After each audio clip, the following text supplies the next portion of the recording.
Que tu nous sois favorable ce matin. Que tu consoles le cœur de tout un chacun. Et que tu apportes la solution aux problèmes que nous avons. Nous t'avons ici prié par Jésus, notre Seigneur et notre Sauveur. Amen. Amen. Amen, amen. Amen. Nous vous saluons dans le précieux nom du Seigneur. Amen.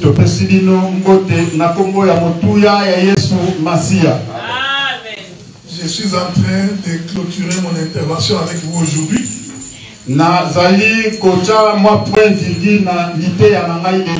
Mais je n'ai pas encore commencé à prêcher. Je vais commencer par un petit témoignage. Témoignage, donc je précise que je ne suis pas encore en train de prêcher. Parce que nous faisons une différence entre prêcher et témoigner. Quand tu es prédicateur, tu viens prêcher, prêche la parole. Ne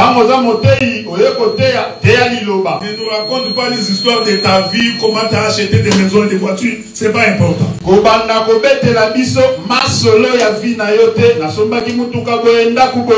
Mais si c'est un témoignage, dis au peuple que je suis en train de témoigner. La Bible dit que c'est de la part du Seigneur que les hommes ont prêché.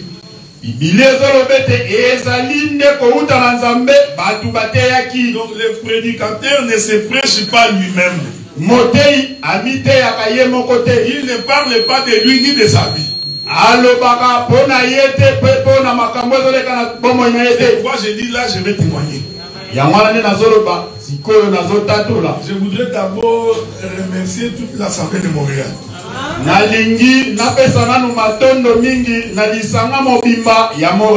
Nous avions commencé cette marche depuis le mois de mai. Si on peut vérifier, Josué, ça siffle un peu là. Je disais, juste qu'on règle ça, pour que ça. Je disais que c'est depuis le mois de mai que nous avons commencé cette marche. Et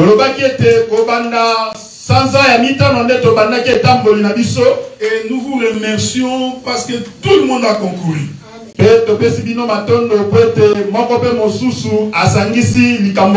a des gens qui ont donné de leur temps et de leur argent pour que nous soyons là où nous sommes aujourd'hui.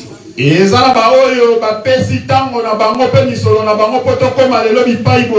pour cela, nous vous sommes infiniment reconnaissants. Mais je voudrais que vous me preniez également comme exemple. Parce que le frère Paul dit ceci. Soyez mes imitateurs comme moi je le suis de Christ. Pendant 4 mois, presque 5 mois, je suis à Montréal tous les week-ends. Je n'ai demandé l'argent de personne. Je profite ici pour remercier certains qui m'ont donné l'argent des carburants.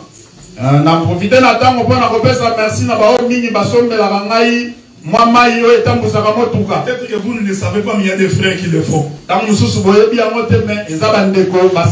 y en a d'autres auprès de qui je mange tous les dimanches quand je viens. Je vous suis infiniment reconnaissant. Mais je voudrais dire que je ne me suis jamais déplacé pour avoir l'argent.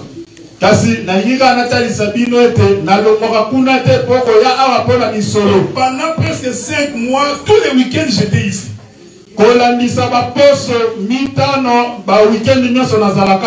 J'ai dépensé de mon carburant et de mon temps.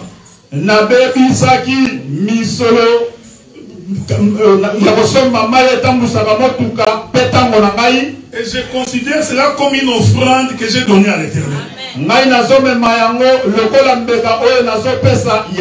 je n'attendais rien de retour de l'église. Nous avons des frères comme le frère Miguel qui n'est pas là. Et la sœur Nipsia qui est de l'autre côté. Nous avions fait 2 fois aller-retour jusqu'à Québec City pour acheter cette chair. bakendaki bakende kozonga mbala mibale na Québec City mpona kosomba etumbelo oyo. Nous avons également acheté ces dômes à Québec City. Tosombaki mpe dum na Québec City. Donc moi ça m'a pris 4h30 d'aller, 4h30 de retour. Et soki ngai 4h30 kokende, 4h30 kozonga. Nous les faisons pour servir le Seigneur. Tozosala yango mpona kosalela nkolo. Vous savez bien aimé, quand vous avez les soucis de votre église, tu t'investis pour la cause de l'Éternel. Et je vous dis bien aimé dans le Seigneur, celui qui sert Dieu dans la sincérité, Dieu ne peut pas l'oublier. Et je vous informe que je n'ai pas manqué l'argent. Donc chaque fois que je me déplaçais, Dieu s'arrangeait toujours pour me payer. Maintenant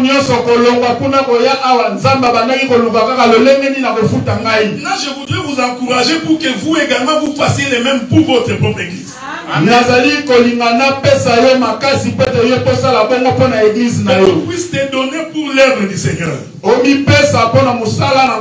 vais vous dire une chose, frère. Quand la Bible parle de la persévérance, c'est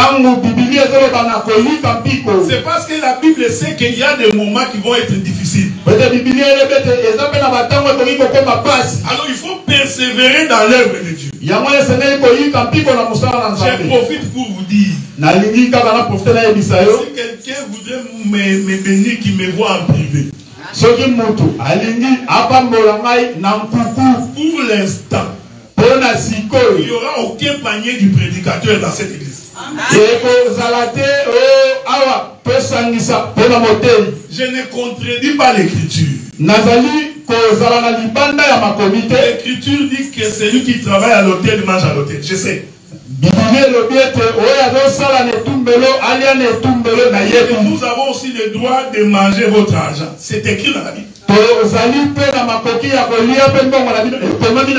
Donc ça, ce n'est pas un péché. Mais nous avons également le droit aussi de les refuser pendant un moment.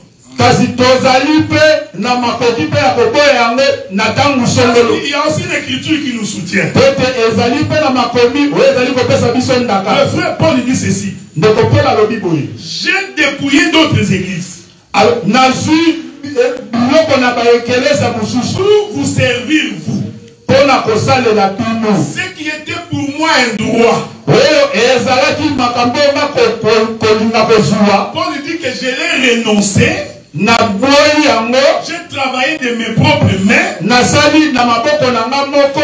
l'œuvre du Seigneur. C'est la vision que j'ai. C'est la vision que nous partageons avec les serviteurs. Nous considérons que nous sommes encore en train de travailler. Et tout ministre doit investir de son argent dans cette œuvre. Est-ce que vous me suivez, frère? Donc les chantres, les frères, les soeurs, nous allons tous investir pour cette œuvre.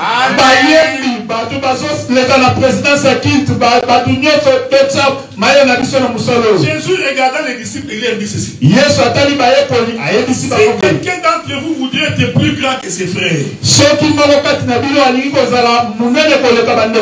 se fasse les serviteurs de ses frères.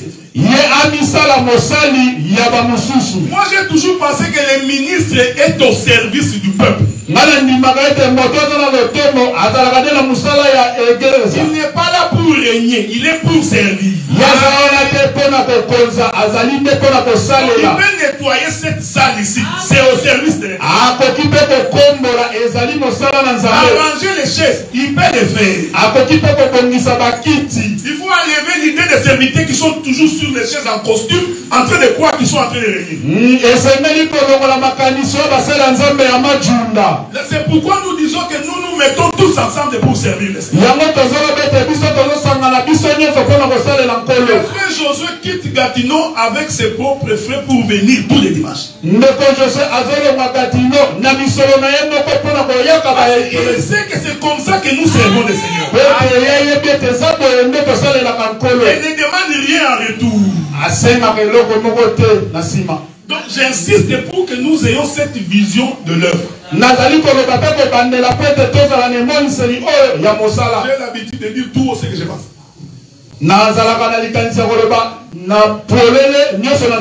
Nous avions dit que les offrandes, les collectes, tout dans les comptes bancaires.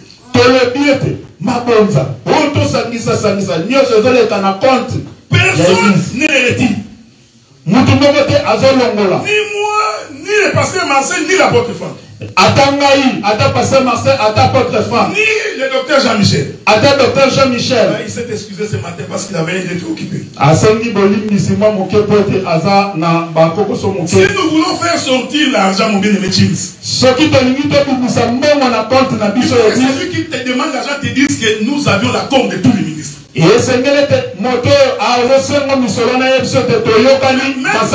si c'est moi qui appelle en privé. Si je n'ai pas l'aval de tous les ministres, vous ne faites pas sortir l'argent.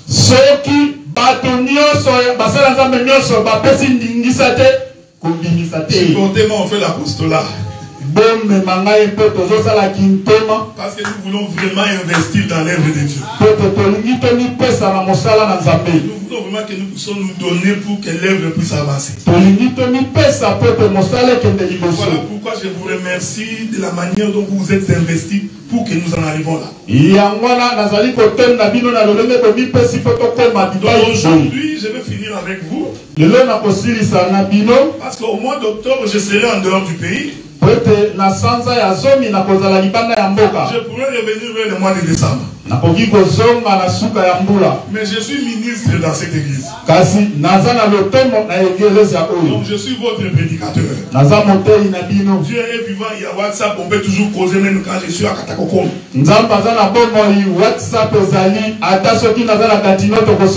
Donc, mais pour aujourd'hui, je vais finir avec vous.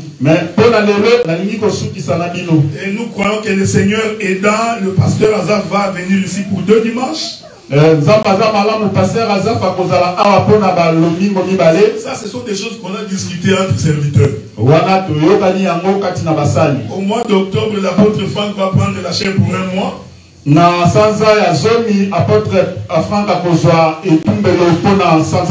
Au mois de novembre, le docteur Jean-Michel prendra la chair pour 1 mois.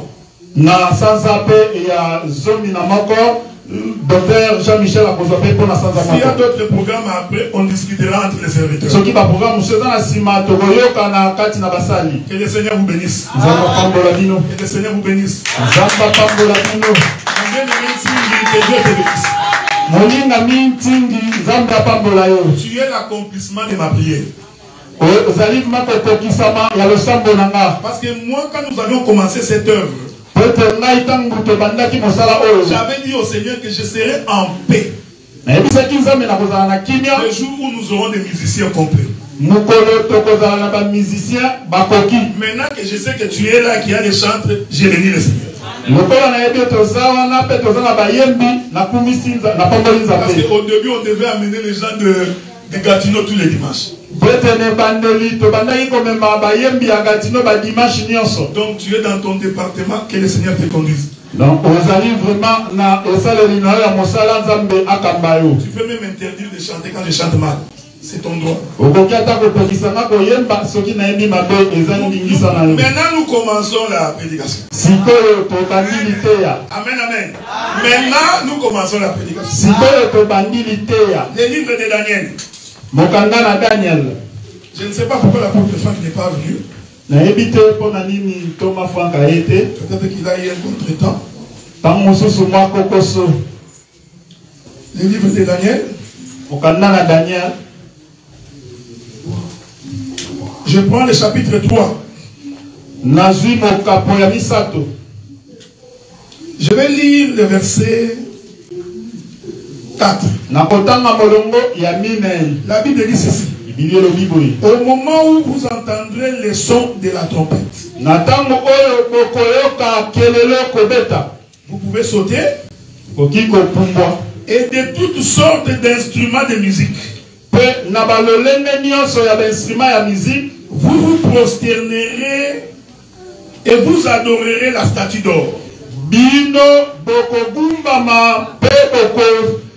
tonda ekeko yawolo qui a été élevé par le roi Nabuchodonosor. oyo ebaki na kotomba makobanda mokonzi Nabuchodonosor. Quiconque ne se prosternera pas oyo akogumbamela te et n'adorera pas pe akoyeba na kosanzola te sera jeté à l'instant même au milieu d'une fournaise ardente. ye akobwakama na ntango wana kaka na libulu ya moto. Que le Seigneur vous bénisse.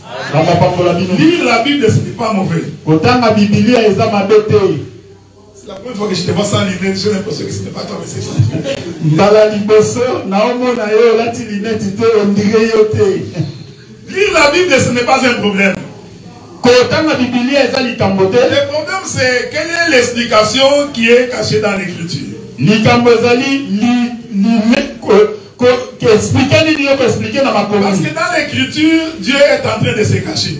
po ete na makomi nzambe Je azobatama. vous avais dit dimanche que nous prions un Dieu qui se cache. nayebisaki bino lomingo ete tosambelaka nzambe akobatama. Maintenant, les ministères se font sortir Dieu de sa cachette. lotomo ebimisaka nzambe na libata na ye. Et dimanche passé, je vous ai dit ceci, dimanche eleki nalobaki boye que lorsque les amis de Daniel et Daniel sont arrivés à Babylone, ntango bandeko ya daniel bakomi na babylone, le roi leur a donné la viande pour nourriture. mokonzi apesi bango misuni lokola bilei. Daniel et ses compagnons ont dit, nous n'allons pas manger la viande, nous mangeons les légumes. daniel na bandeko na ye balobi ete biso tokolia kaka ndunda. Je vous ai ramené dans les livres de Genèse pour comprendre les légumes. namemaki bino na mokanda na ebandeli mpo tososola ndunda. Et je vous avais dit qu'avant le péché, mpe nayebisaki bino ete yambo na lisumu et l'homme et tous les animaux mangeaient de l'herbe. na moto na banyama nyonso babandaki kolia matiti. J'étais fort qu'avant le péché, nayebisi ete yambo ya lisumu même les lions mangeaient de l'herbe. ata nkosi abandaki kolia matiti. C'est ce que la Bible dit. Tous les animaux mangeaient de l'herbe. yango na nde bibilia elobi banyama nyonso babandaki kolia matiti. Donc avant le péché, aucun animal ne mangeait la viande. liboso ya lisumu nyama moko te bandaki kolia musuni. C'est après le péché que les lions commençaient à manger la chèvre. eza nde na nsima ya lisumu nkosi abandi kolia Mais misuni. quand ils étaient dans les jardins avec Adam, les lions ne pouvaient pas manger la chèvre. me ntango bazalaki na elanga elongo na adamu lio akokaki kolia musuni te. Je voudrais exhorter, nalingi nalendisa quand on vit dans le Seigneur, ntango bazali tozobika kati na nkolo, les lions ne peuvent pas manger la chèvre. musuni lio akoki kolia ntaba te. Si tu étais boxeur, soki ozalaki moto akundaka na quand tu makofi étais dehors, ntango ozalaki mais libanda dans les jardins, tu ne peux plus boxer. na kati ya elanga okoki kobeta lisusu makofi Donc te. la chèvre pouvait passer devant les lions calmement. Il sait qu'il ne peut rien me faire parce que nous avons le sang de notre père. ntaba akokaki koleka pembeni ya kosa ayebiki akolianga te mpo toza na makila ya papa. Mais dès que le péché est entré, kasi ntango lisumu ekoti la chèvre ne peut plus passer devant les lions. ntaba akoki koleka lisusu te liboso ya kosi. Je voudrais dire ceci, frère. nalingi naloba boye Quand un ndeko. homme est converti, ntango moto abongwani il ne combat pas son frère. abundisaka ndeko na ye Même te. s'il croit qu'il est fort, ata soki azomona ete aza parce que makasi lui, il est les lions. po ete ye aza nkosi. Mais que son frère, c'est un bouc. kasi ndeko na ye azali ntaba mobali. Mais quand on est dans le Seigneur, ntango toza kati na nkolo, même le bouc est en sécurité en présence du lion. ata ntaba mobali azali na sécurité na pembeni ya kosi. Mais dès qu'ils sont sortis du jardin, kasi ntango bana babimi na elanga, les méchants ont commencé à manger les fèves. J'aime ça. moto na nkanda akomi kolia oyo azangi C'est makasi. pourquoi un jour, yango na mokolo le moko Seigneur, pour rétablir les choses, kolo po azongisa makambo na nzela, il dit à Noé, construis l'arche. ayebisi noa tonga masuwa. Est-ce que vous me suivez, frère? Bonjour, Ce là, n'est pas pour rien. ezali pamba te. Parce que nous comprenons que la construction de l'arche, biso tozososela ete kotonga ya masuwa c'est le retour en Éden. ezali kozonga na elanga na eden. Noé construit l'arche. noa azotonga masuwa. C'est informe que Noé n'a jamais appelé les animaux. natalisi ete noa atikala kobenga banyama te. Il ne faut pas regarder les cahiers des témoins du Jéhovah. kotala ngo na bafilme te. Parce qu'ils vont montrer que Noé sonnait de la trompette, pom, pom, pom, et les animaux venaient. Non?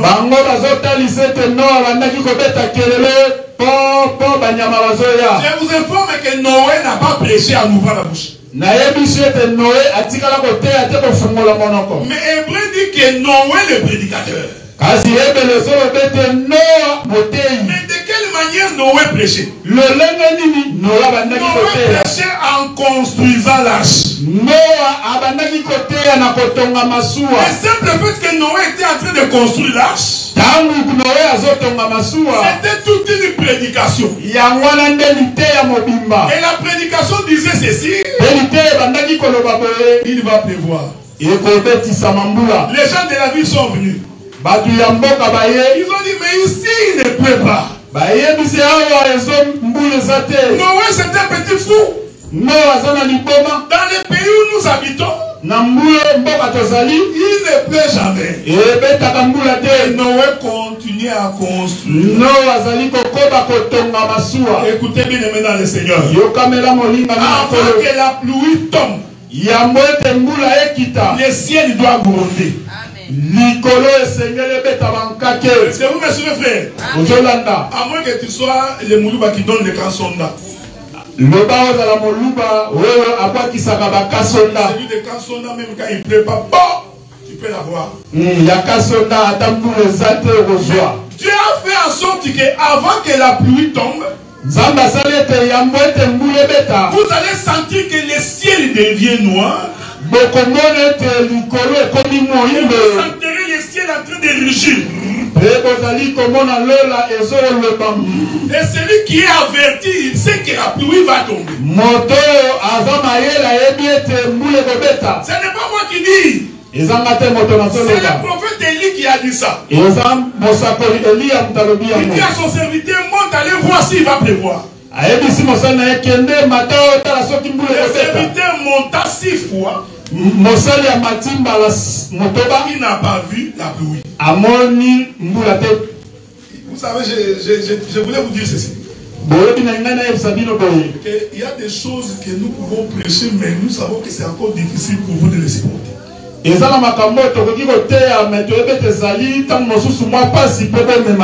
Pourquoi on essaie d'aller simplement pour que chacun puisse comprendre? Il y a beaucoup de profondeur qu'on peut toucher dans ces choses. Quand le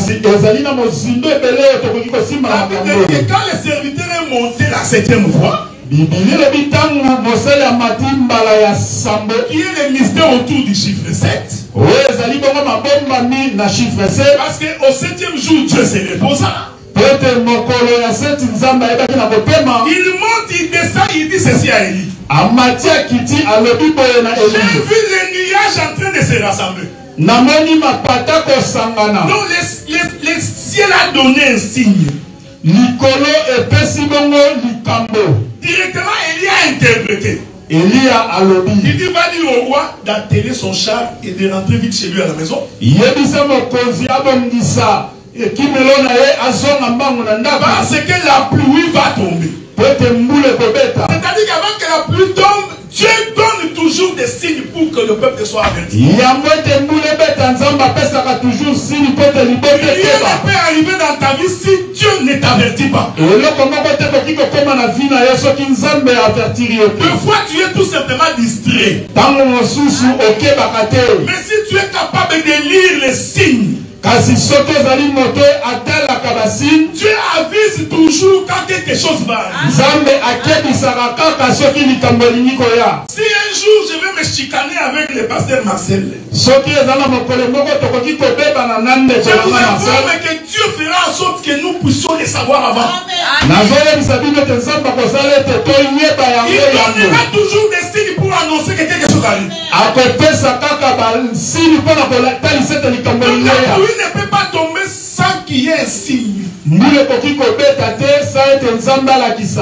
Noé a fini de construire l'arche, je vous informe que le ciel a crié. Les animaux qui étaient dans la forêt, ils ont compris que la pluie va tomber. Mais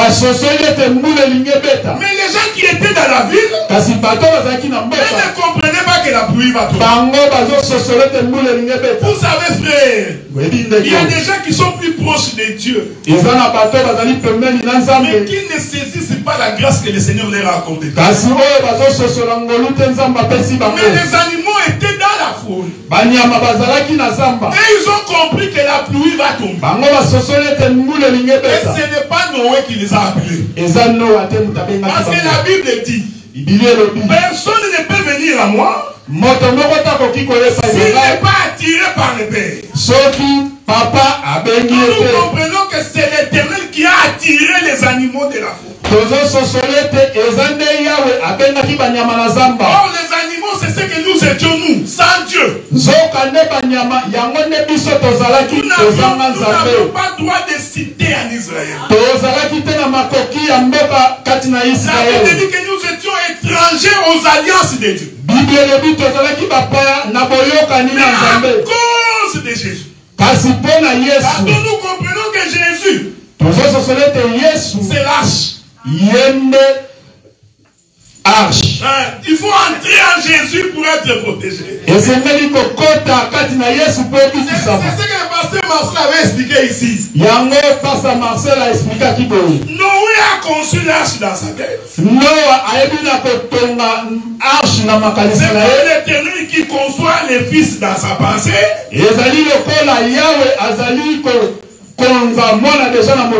Noé construisit l'arche. Ce qu'il avait conçu, il est construit. C'est ce que le pasteur avait expliqué. Dieu a conçu le fils. Et il enfanta le fils. Donc l'arche, c'est le fils de Noé. Oh, qu'est-ce que Dieu a enseigné? Il a enseigné que moi, comme Noé, je vais enfanter mon fils. Faites attention, Dieu bien-aimé. Dieu n'enfante pas comme les humains. Il n'a pas besoin d'aller chez une femme pour donner naissance. Lui-même devient enceinte. Lui-même accouche. J'aime ces choses vraies. Nous prêchons un Dieu qui accouche. C'est pourquoi sur la croix, c'est lui qu'on a mené pour crucifier. C'était une femme qui était enceinte. Il était en train de souffrir des douleurs de la femme. On était en train de l'amener sur la montagne de Golgotha. Une fois qu'il est sur la croix de Golgotha, la Bible dit qu'on va ouvrir son côté. Nous allons voir l'eau et le sang sortir. Jésus venait d'accoucher. Et il a accouché par césarienne. Ah, j'aime ces choses vraies. Parce que même Adam, pour accoucher Ève, Dieu a ouvert son côté. Donc Adam aussi a accouché par césarienne. Amen. C'est pourquoi nous avons toujours dit, la femme, c'est l'enfant du mari. Je vais répéter ça bien. Moi qui a tendance à croire que nous sommes égaux. D'ailleurs, tu dis que non, c'est ma moitié. J'ai fouillé la Bible pour trouver ces versets, ça n'existe pas. On a dit que la femme est la moitié de l'homme. J'ai soulevé ça. Rino Vumbi a chanté ça, vous aussi vous avez chanté. La Bible n'a jamais dit que la femme c'est la moitié de l'homme. Non. Non, non, bien aimé dans le Seigneur. Donc la femme était dans le ventre de l'homme. Il y a des choses qui me viennent à l'esprit. Avec quand Adam marchait, Ève était dans son ventre. Et tant qu'Ève était dans le ventre d'Adam, Ève était dans la protection d'Adam. En réalité, le corps d'Adam était la protection d'Ève qui était à l'intérieur. C'est pourquoi la femme doit accepter d'être conduite sous la couverture de l'homme. C'est pourquoi j'ai toujours prêché. L'homme doit être un homme faux. La femme a besoin d'un homme qui est faux. Qui est capable de trouver l'argent pour nourrir la femme. J'ai dit au frère, il faut avoir beaucoup plus d'argent que la femme. Si tu te maries, même quand ta femme travaille, regarde, tu fais combien? 2000? Toi fais 3000. C'est comme ça. Parce que l'homme doit être plus puissant que la femme. Tant que l'os était dans le corps d'Adam, en réalité, la femme était protégée. Maintenant, une fois que la femme est sortie, voilà, le diable a trouvé, maintenant je peux aller vers la femme. Elle était en dehors de sa protection. Donc c'est pour dire ceci, frère. Quand la femme est en dehors de la maison, et qu'il ne respecte pas son mari, c'est anti-doctrine. Avant de te marier, il faut toucher ta femme comme ça. Vérifier s'il n'a pas un seul os. C'est de le pousser un peu. Pour te donner un coup de tête. Et que tu tombes. Ne pousse pas cette femme-là. Parce que l'homme doit être plus puissant que la femme. Et je vous dis là, c'est la vérité de la parole. Donc, quand on est en Jésus, donc le Père a conçu le Fils. Il manifeste le Fils. Nous disons que c'est lâche. Et le pasteur a dit quelque chose d'extraordinaire. Il dit, les constructeurs de lâche, lui-même va entrer dans lâche. Est-ce que vous me suivez? C'est ce que Colossiens dit. En Jésus. Donc Jésus c'est le Fils. C'est le corps. Paul lui dit ceci. En Jésus habitant la plénitude de la divinité. L'éternel Dieu, tout Dieu, est entré dans ce que lui-même a manifesté. C'est ce que Noé faisait. Il construit l'arche. Il finit.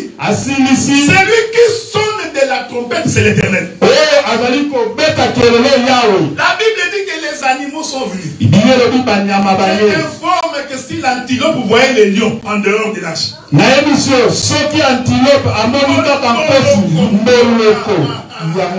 il va courir. Mais ce jour-là, quelque chose d'extraordinaire va arriver. Les lions. Il entre dans l'arche. Noé est en train de regarder. Oh les lions. Entre dans l'arche. Après les lions, l'antilope aussi est en train de venir. Oh j'aime ces choses, frère. Dans l'arche, l'antilope n'a pas peur du lion. La Bible dit que l'antilope aussi entre là. Les lions les regardaient. Il se disait à lui-même. Lorsque nous étions dehors, mais comme nous sommes rentrés dans l'arche, les lions ne peuvent pas manger la terre.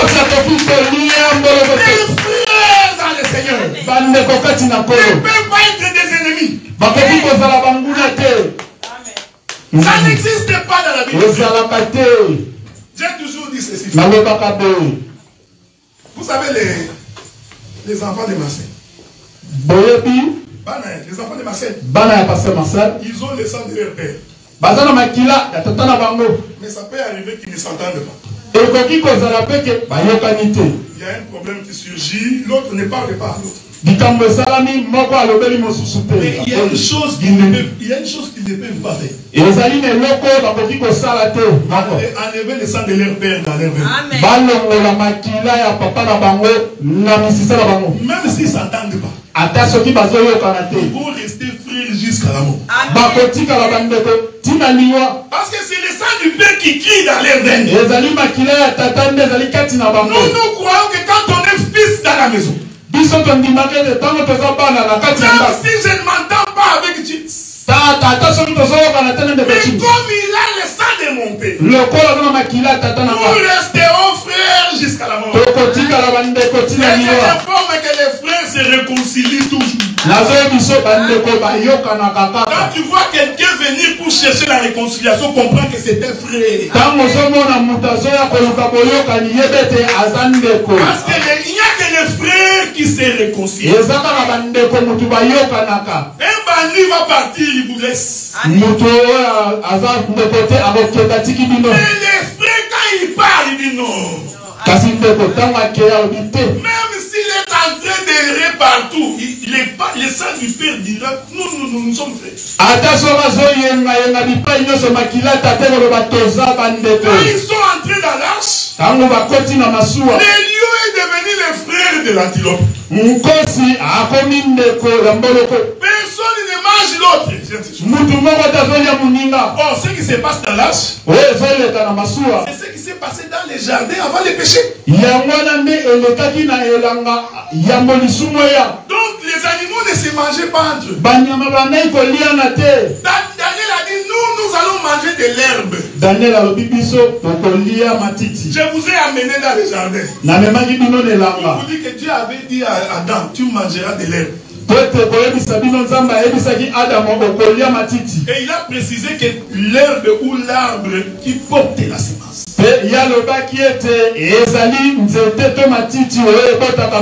Et donc si tu peux voir un arbre, mais tout arbre n'est pas à manger. Il faut se rassurer, est-ce qu'il y a la semence dans cet arbre? Et je vous avais dit que l'arbre, c'est un prédicateur. L'arbre, c'est un homme. Je vais donner un témoignage. Même les témoignages, c'est dans la Bible. En tout cas, on veut donner un témoignage pendant la prédication. Je ne peux pas dire, tu vois, quand j'étais parti au Venezuela, j'ai croisé un pasteur. J'ai prêché. Les gens sont tombés. L'homme se prêche chez lui-même, frère. Il fait la publicité de sa personne. Il faut refuser des prédicateurs comme ça, frère. Je voulais vous dire que, frère, il faut apprendre à nous faire des remarques.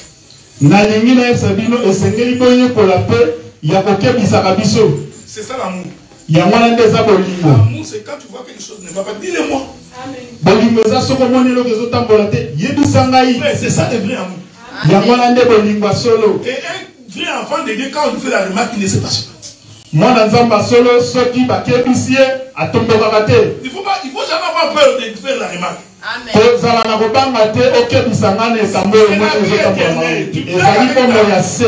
Si je dis quelque chose dont tu comprends que ce n'est pas là, viens me voir, dis non, donc ça je ne suis pas d'accord. Il y a des soeurs ici. Dès qu'ils s'approchent, j'ai peur. Parce que tu sais qu'il y a une remarque. Tu vois la soeur Charlie venir, dis-toi qu'il y a une remarque. Elle est la fouille de loin. Maman, qu'est-ce qu'il y a? Qu'est-ce qu'il y a? Même il y a Gina. Est-ce que vous comprenez, frère? Donc il faut apprendre à nous faire des remarques, ce n'est pas mauvais. Maintenant, regardez dans la Bible, les hommes sont des arbres. La Bible dit que Jésus croisait un homme qui était aveugle. La Bible dit ceci. Après que le Seigneur ait touché cet homme, il lui pose la question. Qu'est-ce que tu vois? L'homme répond. Je vois des hommes comme des arbres arbres qui marchent. Parce que vous me suivez, frère. Suis-moi bien. Quand Dieu avait dit à Adam, il faut manger l'arbre qui a la sémence, Dieu ne voyait pas les arbres ici. Dieu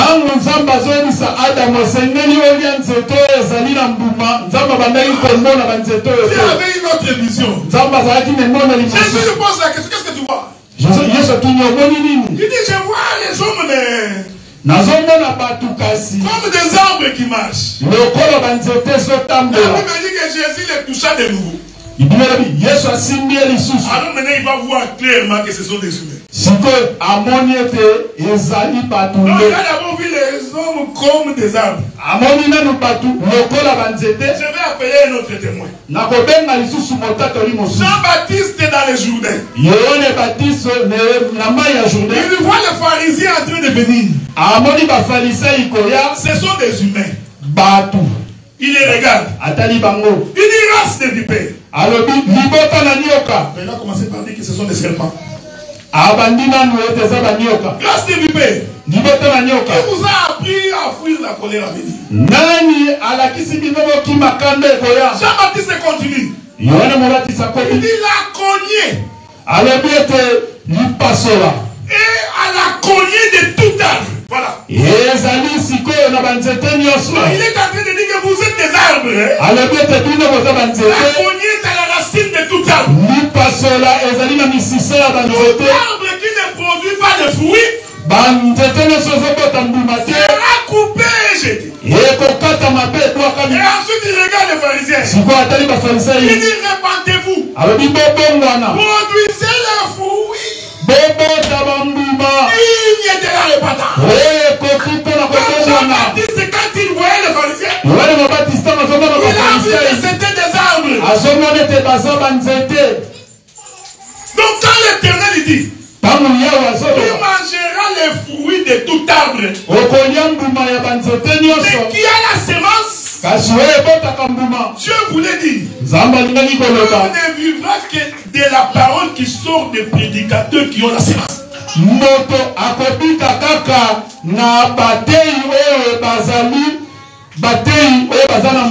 Si tu n'as pas la semence, tu n'es pas un prédicateur.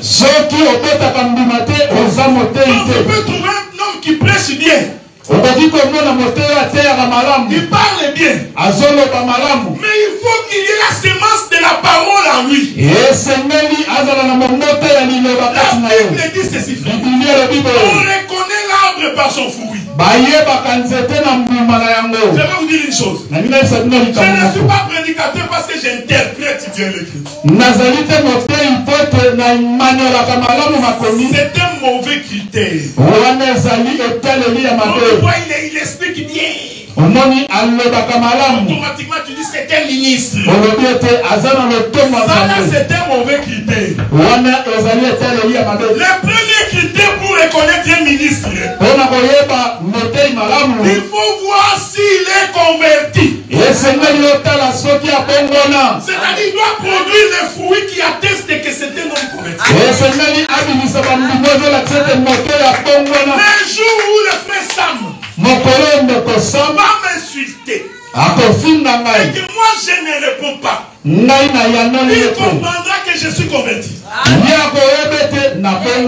jour où il me donnera un coup et que moi je ne réagis pas, l'évangile que nous prêchons, c'est l'évangile de qui perd gagne. Qui perd gagne. C'est Jésus qui dit. Celui qui veut conserver sa vie la perdra. Celui qui accepte la perte la gagnera. Même si Robert m'insulte, moi en tant que prédicateur, je ne peux pas réagir. Les prédicateurs d'aujourd'hui, dès qu'on les touche un peu, il regarde les rétroviseurs.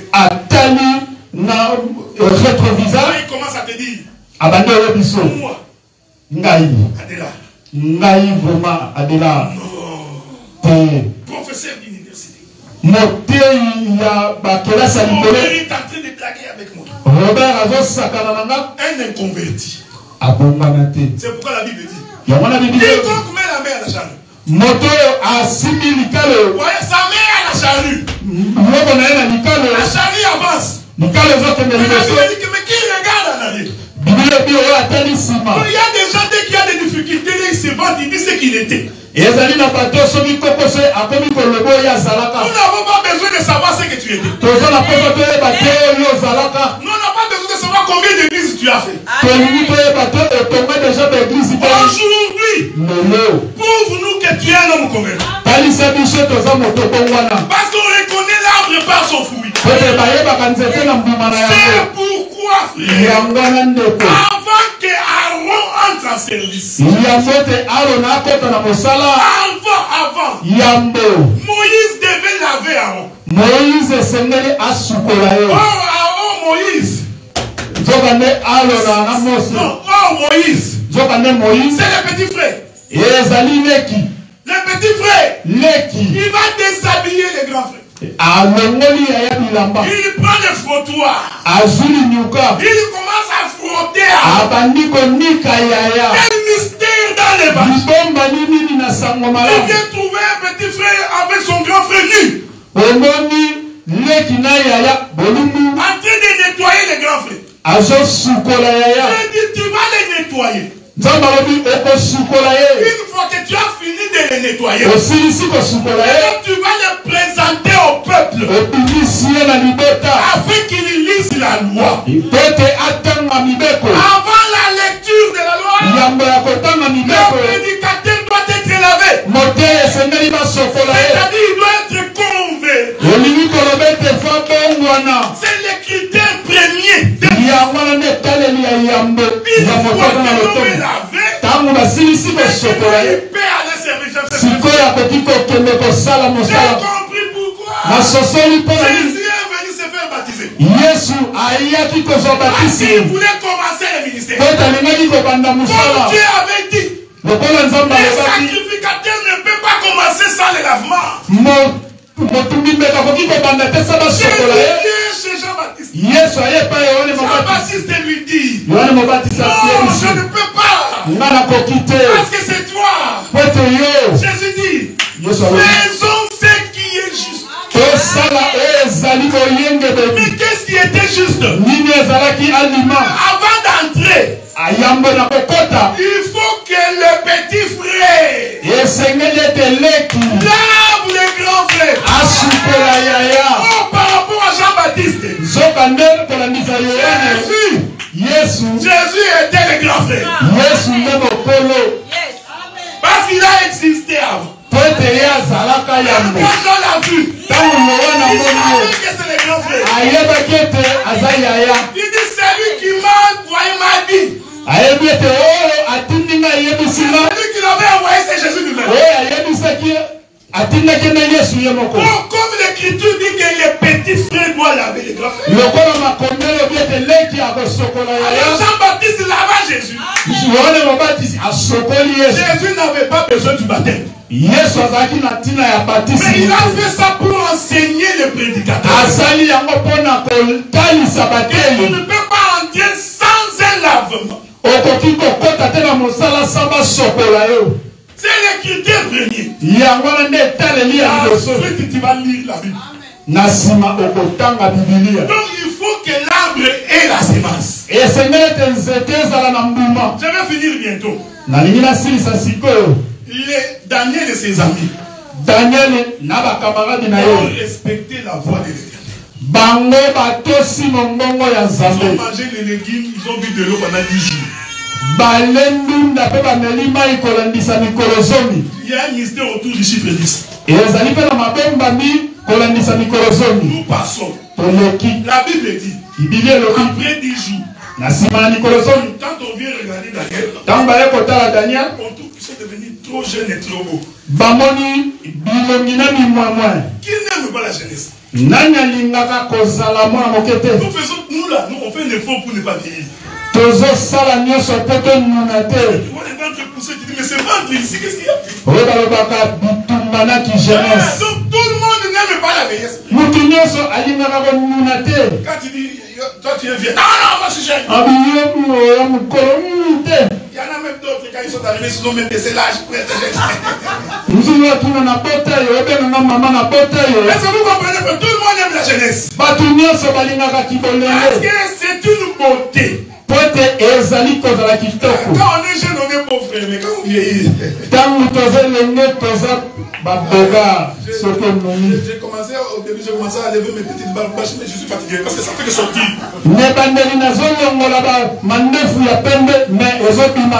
Ça avait commencé, j'ai dit j'arrête d'abord.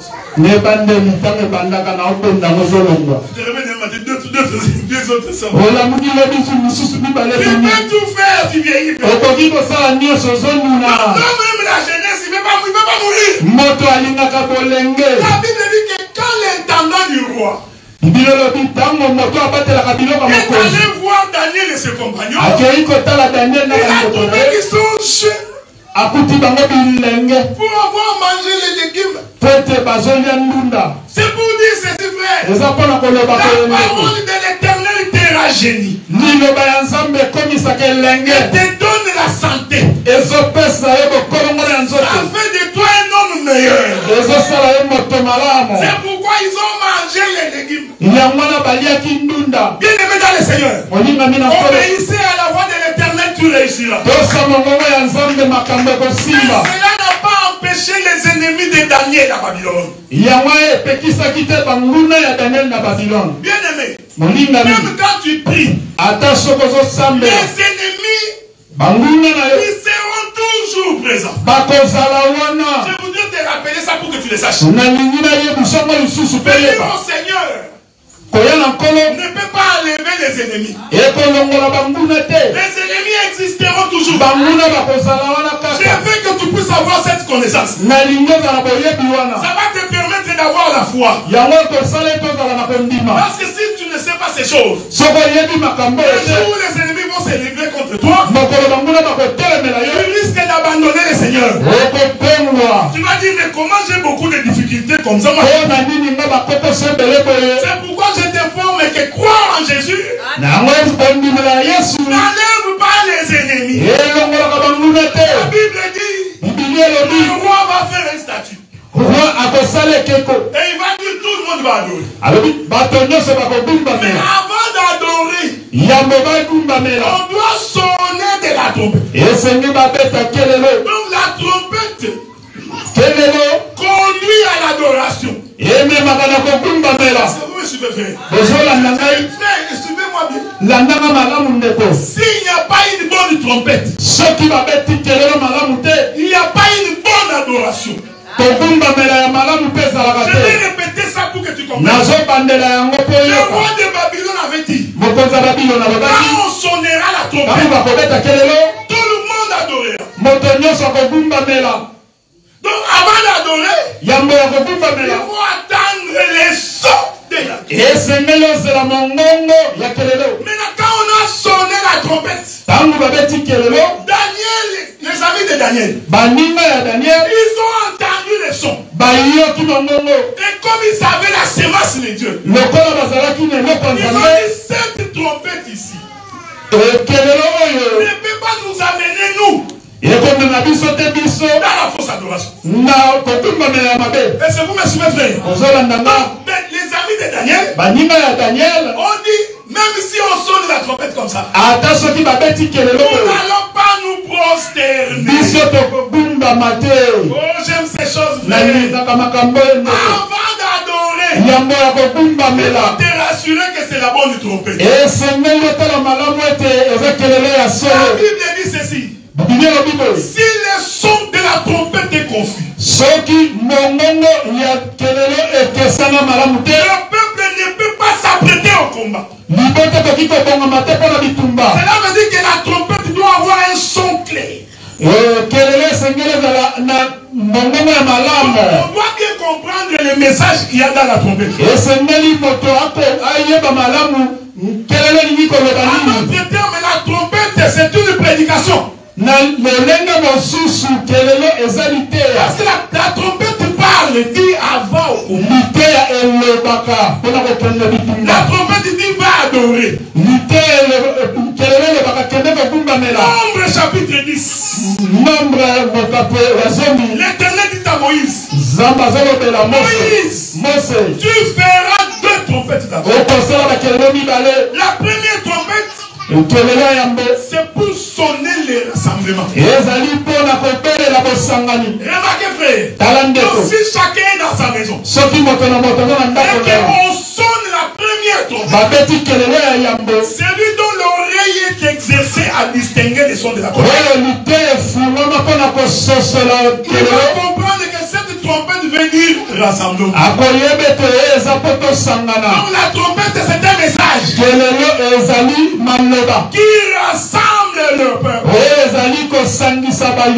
J'aime ces choses. Quand l'Éternel rassemblait la poussière de la terre, en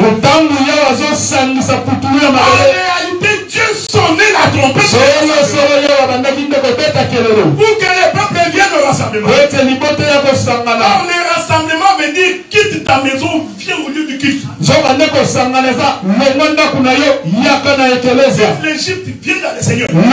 Quitte les péchés, viens dans le Seigneur. C'est ça le rassemblement. La deuxième trompette, c'est pour sonner les départs.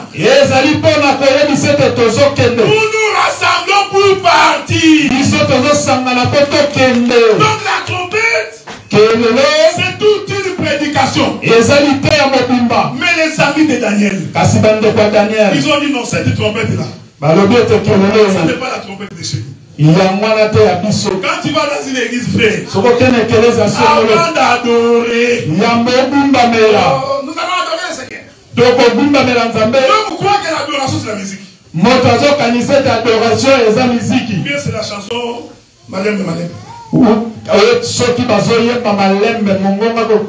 y a des gens qui pensent comme ça.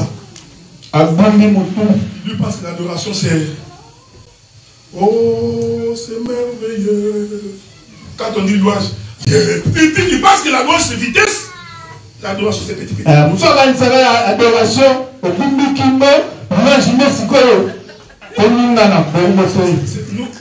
Vous savez quand les gens ne comprennent pas les choses de Dieu, tu vas entendre quelqu'un qui va dire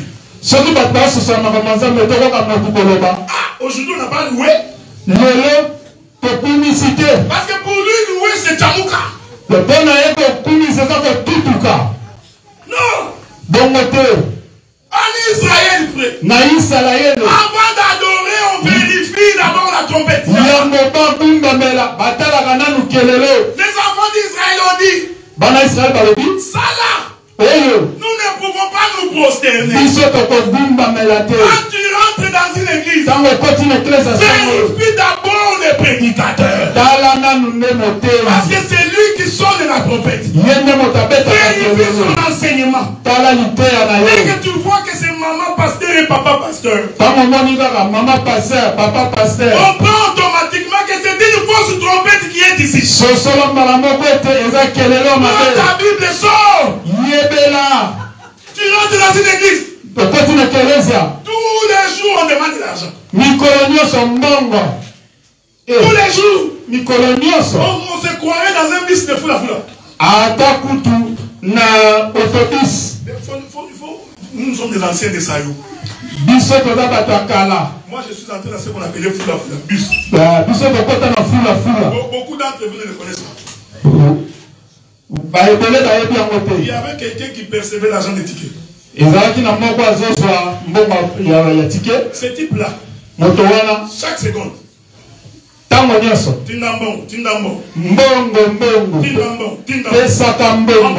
envoie l'argent. Vous pouvez faire 1 heure de voyage, il ne fait que répéter, envoie l'argent. Il y a des prédicateurs qui n'ont pas. Donc l'église est devenue un lieu pour rassembler l'argent tout le temps. Les frères, tu me savais cotisation. Cotisation. Prends ta Bible. Regarde la porte, sort. La trompette détermine l'adoration. Israël ne peut pas adorer s'il ne vérifie pas d'abord la trompette qui sonne. ko gumba melate soka tali na nukele le Les amis de Daniel ont dit non. bande kwa Daniel Nous balobite n'allons pas nous prosterner, biso frère. ko gumba melate Il ndeko ne faut jamais vendre ton droit d'héritage kote ate makoki na yo ya kokitani pour les biens de ce monde. pona biloko ya mokili oyo Il ne faut jamais te faire corrompre. ko ndima te babebisa makaliso na mbongo Ici. awa Nous ne te donnerons jamais un titre pour te garder. tokopesa yo to okomi présidenti ya boye to tobatela yo Comme le frère semble bien arriver, lokola ya ye sikoyo pour qu'il ne puisse pas fuir, wakima te on va le nommer le président de papa. tozokomisa ye mokonzi ya bapapa Ça là, ça ne va pas arriver. wana ekokomawa te Parce qu'il faut distinguer les sons de la trompette. ete esengeli koyeba komanyola mongongo ya Ce que kelo je vous dis est très important. oyo nazoyebisa bino eza na motuya makasi Il ne faut jamais te faire corrompre dans ce pays du Canada. esengeli te babebisa yo mpo na mboka ya Et les Canada amis ne t'amènent pas dans la mafia. bamema yo na misala mabe Oh, faisons des fausses déclarations. tosala maloba mabe Je vais vous aider, frère. nakoyebisa bino Il faut refuser de travailler sous la table. Amen. Il faut refuser de travailler sous la table. esengeli koboya mosala samesa Refuse ça, frère. boya se na se boya se na se Trompette. ezali kelele ya mabe Tu vas comprendre ça bientôt. okoyeba yango kala Tu te comprendras. okoyeba yango Quand les problèmes sont arrivés, ntango makambo ekomi le roi dit, c'est lui qui n'obéira pas à ce que je dis. mokonzi alobi oyo akotosa te On nalobi va le mettre dans la fournaise à date. bakotia ye na libulu na Les moto difficultés vont arriver. makambo mapasi ekoya Si tu obéis à la voix de l'Éternel. soki ozotosa mongongo ya La Bible Nzambe. dit, Biblia elobi, en informant le roi. bayebisi mokonzi Madame Soni bazanga ate. il ne manque pas ceux qui chicanent tout le temps Il ne manque jamais. bazangaka te Roma. mokonzi Tu connais les gens que tu as élevés là. bato wana oyo tombola Ils ne se prosternent pas devant toi. bango bazokumbamela yo Le te roi dit, mais c'est pas vrai. mokonzi alobi ya solo Ces te gens-là, je les ai élevés. natombolaki bango Vous voyez, frère, ils étaient élevés. natombolaki Mais bango à cause de la parole, mpona liloba ils ont renoncé à l'élévation. baboyi kotombwama Tu ne peux pas, à cause de $3000, perdre ta vie. okoki te mpona kaka 3000 okumisa ntongo na yo Appelez-les. mokonzi alobi benga bango benga Mettez-les bango ici, mettez-les ici. otya bango awa Sonne la trompette. beta kelelo Nous qu'on a Dieu a pris le micro. mukuna azwi mikro Nous qu'on a Dieu. mukuna nzambe Il faut préciser, frère. mukuna Il faut nzambe pas Pascal nous qu'on va me tuer. efeka kobomanga Nous qu'on a Dieu a pris le micro. mukuna nzambe azwi mikro Ils sonnent. abandi kobelela Les amis de Daniel regardent. bandeko ya daniel batali Nous, biso c'est pour ça. tokogumbamela te Frère, ndeko il faut apprendre à refuser pour la cause de l'évangile. esengeli koyekola koboya mpona sango malamu Même si ton père de ta femme accepte pour l'évangile, je dis fais-le. ata obungisa mwasi na yo mpona sango malamu sala yango Regardez maintenant. tala Le sikoyo roi dit prenez-moi ces gens.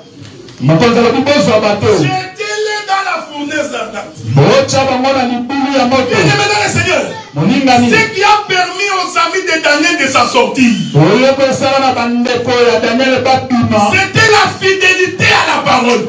ezalaki kokangama na liloba Pour que Dieu combatte pour toi, mpona nzambe abundela yo il faut d'abord que tu sois un homme fidèle dans ce que tu es. esengeli okangama na liloba Écoutez, frère, yokamela nous ne ndeko sommes pas dans le combat.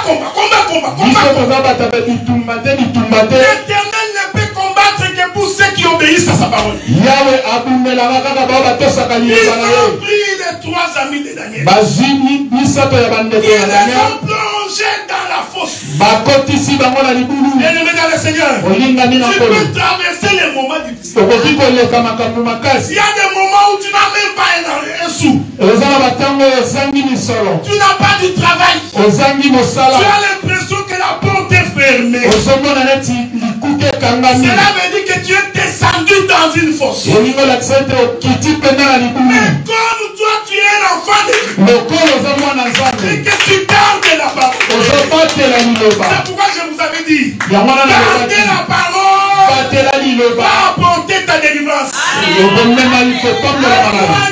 Le roi dit, chauffe-moi cette fournaise. Bon, Cette.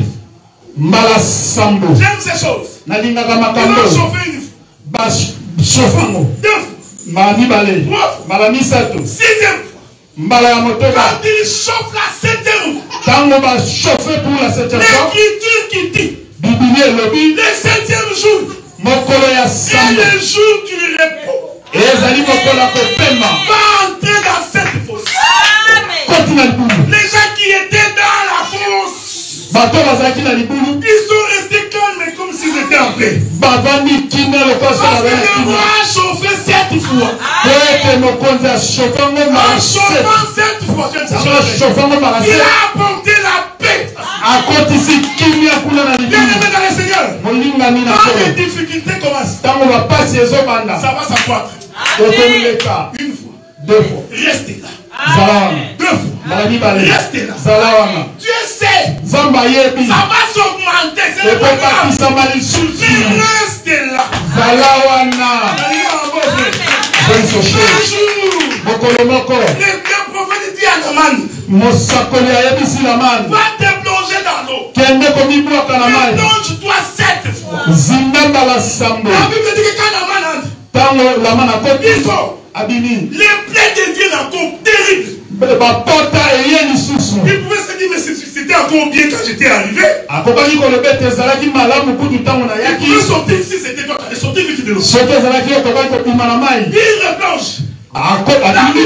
La douleur augmente. Mais quand il plongea la 7e fois, il sort. Sa peau devient comme la peau d'un bébé. Bien-aimé dans le Seigneur, c'est lui qui obéit à Dieu. C'est lui qui garde la voix de Dieu. C'est lui qui ne vend pas son héritage. Même quand tu vois que c'est impossible, je t'informe que ta fidélité va te payer. Ta fidélité te payera. Le Dieu que nous servons, c'est un Dieu fidèle. Quand tu obéis à sa voix, il combattra pour toi. J'ai conclu. Troisièmement, veillez sur la nourriture que vous mangez. Deuxième élément, restez fidèle à la parole que vous écoutez. Quand les problèmes viendront, l'Éternel viendra et la paix du Seigneur, sa miséricorde, sa compassion